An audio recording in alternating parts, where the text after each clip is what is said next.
اعوذ باللہ من الشیطان الرجیم بسم اللہ الرحمن الرحیم۔ معزز خواتین و حضرات، عزیز طلباء و طالبات، ڈیلی قرآن کلاس میں آپ سب کو خوش آمدید۔ امید کرتا ہوں کہ آپ سب خیر و عافیت کے ساتھ ہوں گے۔ آج کا ہمارا سبق سورہ آل عمران پارہ نمبر 4 آیت نمبر 186۔ سب سے پہلے لفظی ترجمہ سماعت فرمائیں۔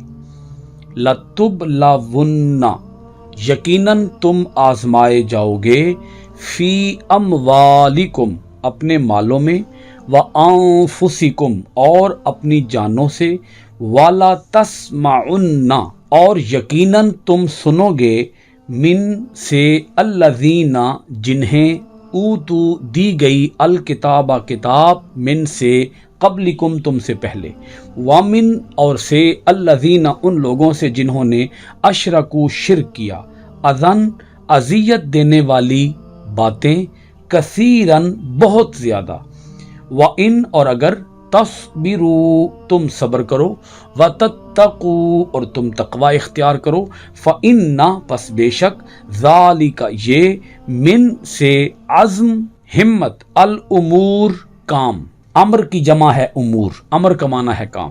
سب سے پہلے ربط آیات سماعت فرمائیے گا۔ اس سے پچھلی آیت کے اندر آپ سن آئے، اللہ رب العالمین نے یہود و نصارہ کے ایک غلط نظریے کا رد فرمایا۔ وہ یہ سمجھتے تھے کہ مسلمان غریب ہیں اور ہم امیر ہیں، تو جو غریب لوگ ہیں یہ اہل حق کیسے ہو سکتے ہیں؟ اہل حق تو یقیناً مالدار لوگ ہوتے ہیں۔ اللہ رب العالمین نے اس کا جواب دیا اور فرمایا کہ نہیں، اس دنیا کی کامیابیاں اصل کامیابیاں نہیں ہیں، اصل کامیابی تو آخرت کی کامیابی ہے۔ یہ جو ابھی ہم آیت مبارکہ پڑھ رہے ہیں، اس آیت کے اندر اللہ رب العالمین نے اہل ایمان کو تسلی دی ہے، چونکہ منافقین یا یہود و نصارہ یا مشرکین مکہ انتہائی اذیت بھری باتیں، انتہائی تکلیف دہ باتیں مسلمانوں کو سنایا کرتے تھے، چبھنے والی باتیں کیا کرتے تھے، جس سے مسلمانوں کے دلوں کو شدید رنج پہنچتا تھا۔ وہ دل آزاری والی باتیں جان بوجھ کے کرتے تھے، دلوں کو کچوکے لگاتے تھے۔ اللہ پاک نے اس پر ارشاد فرمایا کہ اہل ایمان، یقیناً تمہیں آزمایا جائے گا، اپنے مالوں میں بھی اور اپنی جانوں سے بھی، چونکہ ابھی غزوات ہونے تھے، ابھی اور کئی محاذ جہاد کے سجنے تھے۔ جہاد کے میدانوں کے اندر تمہیں اترنا پڑے گا، تمہیں اپنے مالوں کی قربانیاں، اور مالوں سے بھی بڑھ کر تمہیں اپنی جانوں کی قربانیاں دینا ہوں گی۔ اور یہ جو حق کی راہ ہے، یہ حق کی راہ کوئی آسان راہ تو نہیں ہے، اس کے اندر آزمائشیں ہوتی ہیں، اس کے اندر کھرے اور کھوٹے کی پہچان ہوتی ہے۔ غزوہ احد کے بعد بہت حد تک منافقین واضح ہو چکے تھے، منافقوں کا نفاق پوری طرح کھل کر سامنے آ چکا تھا، مگر ابھی تھوڑی بہت تعداد منافقین کی مسلمانوں کے ساتھ اٹیچ تھی، یا ایسے مسلمان کے جو کچے مسلمان تھے، مسلمانوں کے ساتھ ابھی اٹیچ تھے۔ یہ جو منافقین تھے یہ مسلمانوں کی صفوں کے اندر موجود تھے، اور یہ انتہائی دکھ بھری باتیں، اذیت ناک باتیں مسلمانوں کے سامنے کیا کرتے تھے۔ اللہ پاک نے ان باتوں کی طرف اشارہ کرتے ہوئے ارشاد فرمایا، وَلَا تَسْمَعُنَّ مِنَ الَّذِينَ أُوتُوا الْكِتَابَ مِن قَبْلِكُمْ، وہ لوگ جنہیں کتاب دی گئی ہے تم سے پہلے جنہیں کتاب دی گئی ہے، مثلا تورات قرآن سے پہلے آئی، اسی طرح انجیل قرآن سے پہلے آئی، تو جن کو قرآن کے نزول سے پہلے جو کتابیں آئیں، جن کو وہ کتابیں دی گئیں، انہیں تمہیں سننا پڑے گا۔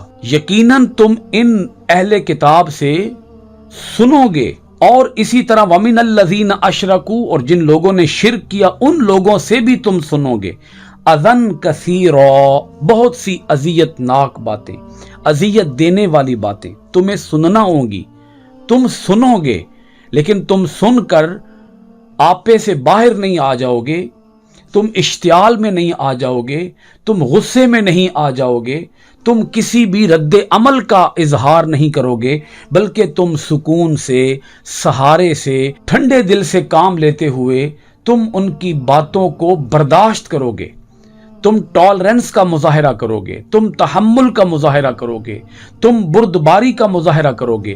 وَإِن تَصْبِرُوا وَتَتَّقُوا، اور اگر تم صبر سے کام لوگے اور تقوی کا دامن مضبوطی سے پکڑے رکھو گے، فَإِنَّ ذَلِكَ مِنْ عَزْمِ الْأُمُورِ، تو بے شک یہ بڑی ہمت کا کام ہے، یہ کوئی آسان کام نہیں ہے۔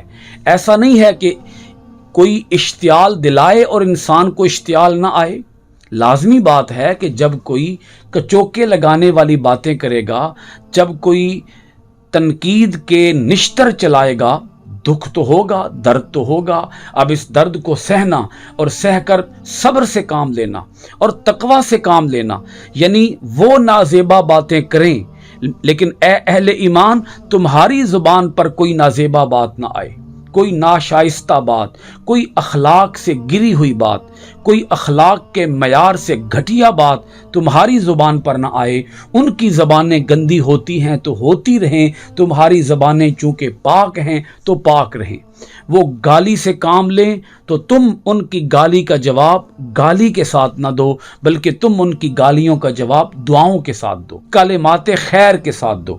اب اگلی آیت سنیے گا، وَإِذْ أَخَذَ اللَّهُ مِيثَاقَ الَّذِينَ أُوتُوا الْكِتَابَ لَتُبَيِّنُنَّهُ لِلنَّاسِ، وَإِذْ اور جب اخذا لیا اللہ نے میثاق پختہ وعدہ الذین ان لوگوں سے جنہیں اوتو دی گئی الکتاب کتاب لتبیننہ للناس تاکہ تم ضرور کھول کر بیان کرنا اسے لوگوں سے، ولا تکتمونہ اور نہ چھپانا اس کو، فنبذوہ تو الٹا انہوں نے پھینک دیا اس وعدے کو، وراء ظہورہم اپنی پشتوں کے پیچھے، وراء پیچھے، ظہورہم اپنی پشتیں، واشتروا اور انہوں نے خرید لی بھی اس کے عوض ثمنن قیمت، قلیلاً تھوڑی سی، فبئسا سو بہت بری ہے، ما جو یشترون وہ خرید رہے ہیں۔ اس آیت مبارکہ کے اندر اللہ پاک نے ایک پچھلی آیت کی طرف اشارہ کیا ہے۔ اس آیت کا نمبر ہے سورہ آل عمران آیت نمبر 183۔ یہ مضمون آپ پیچھے سن آئے۔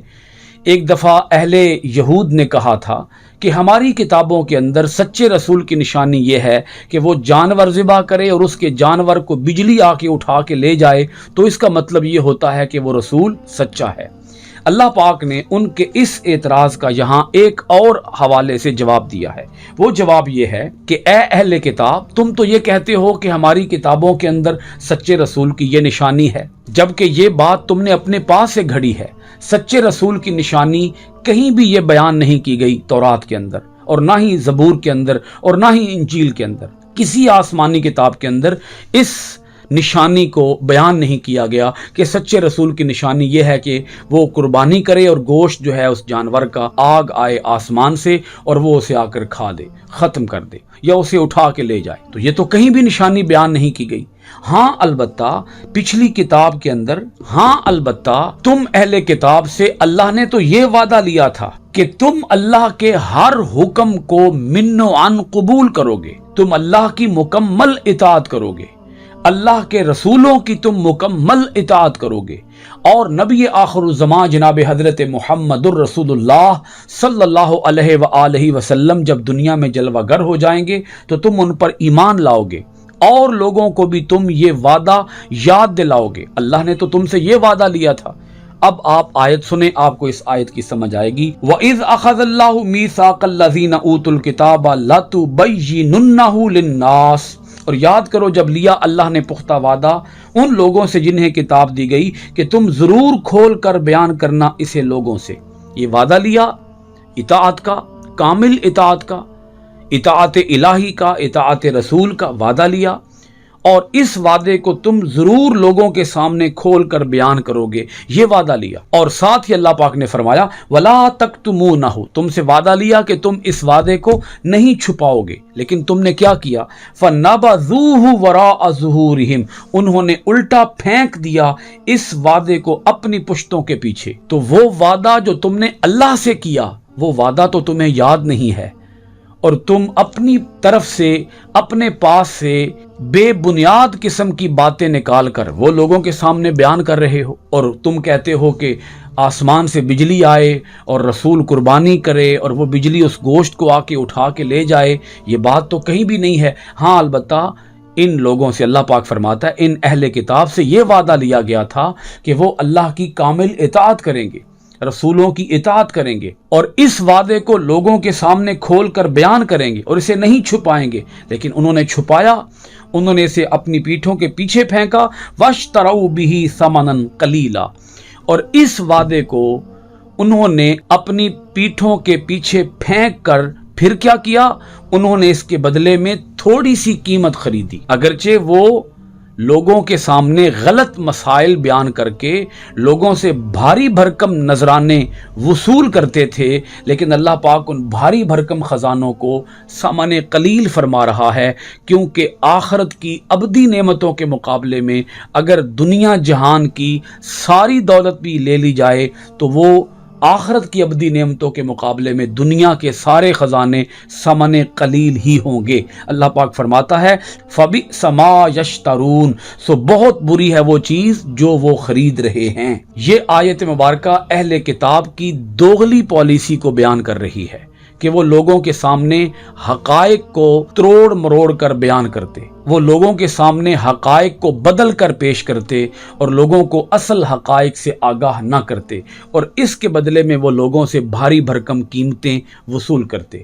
آج بھی ہمارے دور کے اندر ایسے نام نہاد علماء اور نام نہاد مفتی موجود ہیں جو چند ٹکوں کی خاطر اپنا ایمان بیچ ڈالتے ہیں۔ یہاں جج بکتے ہیں، یہاں وکیل بکتے ہیں، یہاں علماء بکتے ہیں، یہاں مفتی بکتے ہیں، یہاں صحافی بکتے ہیں، یہاں ہمارا میڈیا بکتا ہے، یہاں ہمارے میڈیا کے اوپر بیٹھنے والے تجزیہ نگار بکتے ہیں۔ جہاں سے انہیں لفافے ملتے ہیں، جہاں سے انہیں رشوتیں ملتی ہیں، وہ وہاں کے ہو جاتے ہیں اور وہاں کے حق میں وہ دلائل دینا شروع کر دیتے ہیں۔ آج یہاں حق کا ساتھ نہیں دیا جاتا، آج یہاں رشوتیں لے کر غلط قسم کے نظریات کو پروموٹ کیا جاتا ہے۔ اللہ رب العالمین ہمیں ایسے برے اعمال سے محفوظ فرمائے۔ آج کی کلاس آیت نمبر 187 کے ساتھ ختم ہوئی۔ انشاءاللہ العزیز آئندہ ڈیلی قرآن کلاس میں حاضر ہوں گے آیت نمبر 188 کے ساتھ۔ دعا ہے کہ اللہ کریم ہم سب کو قرآن مجید فرقان حمید کو سمجھ کر پڑھنے، معنی ترجمہ تفسیر اور تشریح کے ساتھ پڑھنے اور اس کے احکام پر عمل پیرا ہونے اور اس کے احکام کو دنیا کے کونے کونے میں عام کرنے کی توفیقات خیر عطا فرمائے۔ آپ سب حضرات کا بہت شکریہ۔ السلام علیکم ورحمۃ اللہ وبرکاتہ۔